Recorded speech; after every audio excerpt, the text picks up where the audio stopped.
दोस्तों नमस्कार। फिर हाजिर हैं हम आपके समक्ष एक नई जानकारी को लेके। दोस्तों आज हम आपको जानकारी देने जा रहे हैं तिरुपति बालाजी के दर्शन के नियम और यहाँ पर पूरी जो फेमस जगह हैं उनकी जानकारी देंगे। दोस्तों तिरुपति बालाजी के दर्शन करने के लिए हजारों और लाखों की संख्या में श्रद्धालु तिरुमाला पहुँचते हैं। लेकिन दोस्तों बहुत से लोग ऐसे होते हैं जो पहली बार तिरुपति बालाजी के दर्शन करने के लिए जाते हैं। दोस्तों तिरुपति बालाजी के दर्शन करते समय नियम बहुत लोगों को पता नहीं होते हैं, तो इसलिए आज हम आपको इस वीडियो के माध्यम से तिरुपति बालाजी के नियम और उनके दर्शन के बारे में पूरी जानकारी बताएंगे।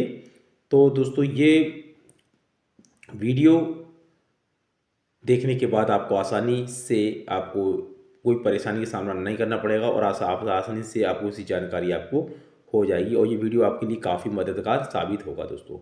तो दोस्तों बिना देरी ना करते हुए चलते हैं आज के इस जानकारी की ओर। दोस्तों देखा जाए तो तिरुपति बालाजी के जो दर्शन के जो नियम हैं उनको हम पहले एक एक करके आपको बताते हैं। दोस्तों ज़्यादा जानकारी यदि आपको चाहिए तो आपको ऑफिशियल वेबसाइट पे मिल जाएगी, पर हम आपको जानकारी के देने के पर्पज़ से ये वीडियो बनाने का मकसद है हमारा। दोस्तों यह वीडियो सभी वेंकटेश्वर स्वामी भक्तों के लिए है जिन्हें बहुत सारा कन्फ्यूज रहता है कि तिरुपति जाने के बाद तिरुपति बालाजी के दर्शन करने के लिए हमें कौन कौन से क्रम अपनाना चाहिए। इसलिए हम आपको आप इस वीडियो को आप अंत तक जरूर देखें, जिससे आपको सारे डाउट आपके क्लियर हो जाएंगे। सबसे पहले हम दर्शन करेंगे माता पद्मावती के दर्शन कैसे करें।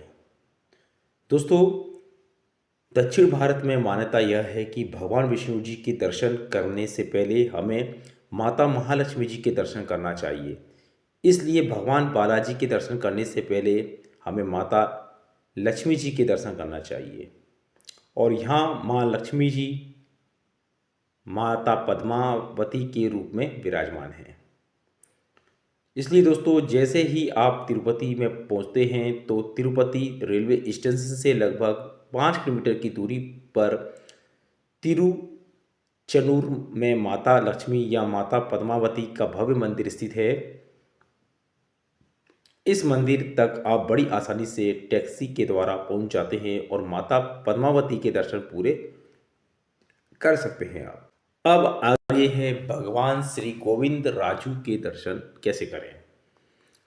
दोस्तों तिरुपति रेलवे स्टेशन के पास ही लगभग 1 किलोमीटर की दूरी पर श्री गोविंद राजू मंदिर भी है, जो कि बहुत ही भव्य मंदिर है और इस मंदिर की काफ़ी ज़्यादा मान्यता है और इसलिए आप एक बार इस भगवान विष्णु जी के समर्पित इस मंदिर के दर्शन जरूर कर लें। दोस्तों कुछ शास्त्रों के अनुसार, किंवदंतियों के अनुसार भगवान गोविंद राजू जी को भगवान वेंकटेश्वर स्वामी के बड़े भाई के रूप में पूजा जाता है। इसलिए आप इस मंदिर के में भगवान श्री गोविंद राजू जी के दर्शन जरूर करें दोस्तों। अगला है स्वामी पुष्करणी तीर्थ में स्नान जरूर करें। दोस्तों इन सभी जगह पर दर्शन करने के बाद आपको तिरुपति बालाजी के दर्शन करने से पहले श्री पुष्करणी तीर्थ में स्नान जरूर करना चाहिए आपको। यदि आप किसी कारणवश स्नान नहीं कर पाते हैं या आप पहले से ही स्नान किए होते हैं तो आप अपने ऊपर थोड़ा सा जल जरूर छिड़क लें और स्वामी पुष्करणी नदी तिरुपति मंदिर से लगभग 2 किलोमीटर की दूरी पर है।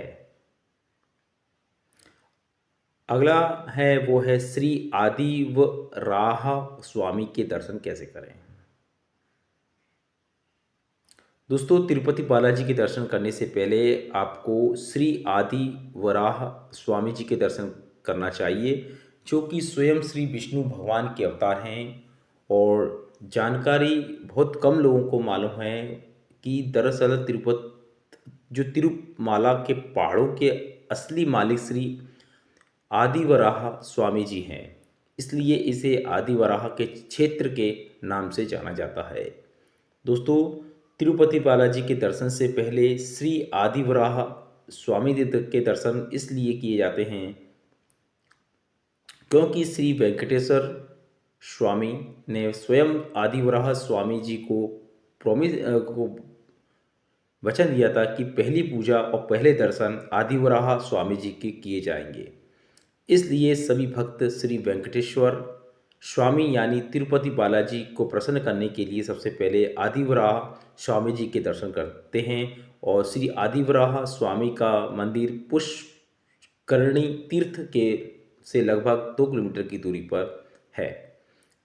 अब आगे हम दर्शन करेंगे, वो है तिरुपति बालाजी के दर्शन। आप कैसे करेंगे वो भी हम आपको बता देते हैं। दोस्तों, जो अगले क्रम में है, आप श्री तिरुपति बालाजी के दर्शन करने के लिए जाते हैं तो ऊपर जो हमने आपको पहले आपको बताए पूरे क्रम अनुसार उनके आपको तिरुपति बालाजी के दर्शन करना है तो आपको अपनी यात्रा का संपूर्ण फल प्राप्त होगा। आप जो भी मनोकामना श्री वेंकटेश्वर स्वामी जी के सामने रखते हैं वो मनोकामना अवश्य पूरी होती है। अब जान लेते हैं आखिरकार तिरुपति बालाजी के दर्शन आप कब करें। दोस्तों, यदि आप तिरुपति बालाजी के दर्शन करने के लिए आते हैं तो आप सुखद और सुहावने मौसम जानना जरूरी होता है कि इस कब यात्रा कर सकते हैं आप, जिससे आपको कोई परेशानी ना हो।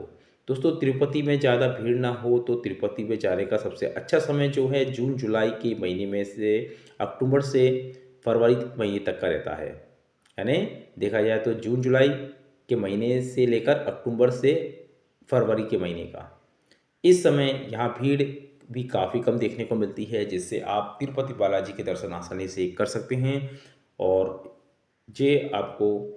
इसमें आपको दर्शन के लिए आपको काफ़ी कम समय भी लगेगा, तो आप इस समय आ सकते हैं। अगला है तिरुपति बालाजी के मंदिर में पूजा कैसे करें।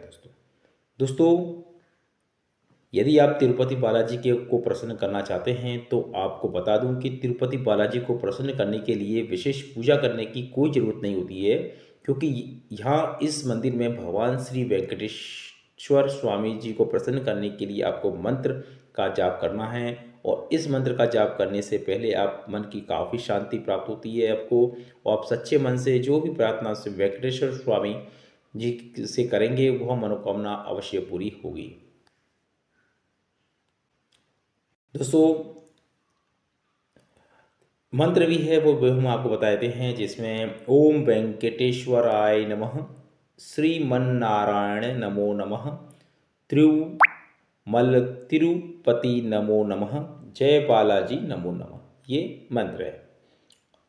दोस्तों, तिरुपति बालाजी के दर्शन की जो समय रहता है वो देखा जाए तो दोस्तों सुबह 6:30 बजे से शुरू हो जाता है। आपको बता दूं, तिरुपति बालाजी के दर्शन करने के लिए कुछ नियम जिनका आपको पालन करना, और उन सभी नियमों को एक से मैं आपको समझाऊंगा बारी बारी से। सबसे पहले जो नए नियम हैं वो आप देख सकते हैं, वो हम आपको बता रहे हैं। और आप विशेषज्ञों से भी पूछ सकते हैं, धर्मगुरुओं से पूछ सकते हैं नियमों के बारे में, वो भी आपको सही मार्गदर्शन प्रदर्शित करेंगे। हम आपको सिर्फ समझाने का प्रयास करेंगे, बाकी जानकारी आपको चाहिए तो आप संबंधित जो विशेषज्ञ हैं उनसे सलाह मशवरा जरूर लें, ये आपको सलाह दी जाती है।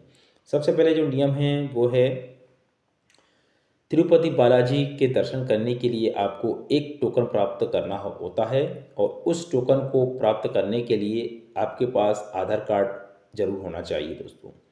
दोस्तों, तिरुपति बालाजी के दर्शन करने के लिए यह एक बहुत ही अच्छा नियम है कि आपको अपने माथे पर धीरु नामम लगवाना जरूरी है।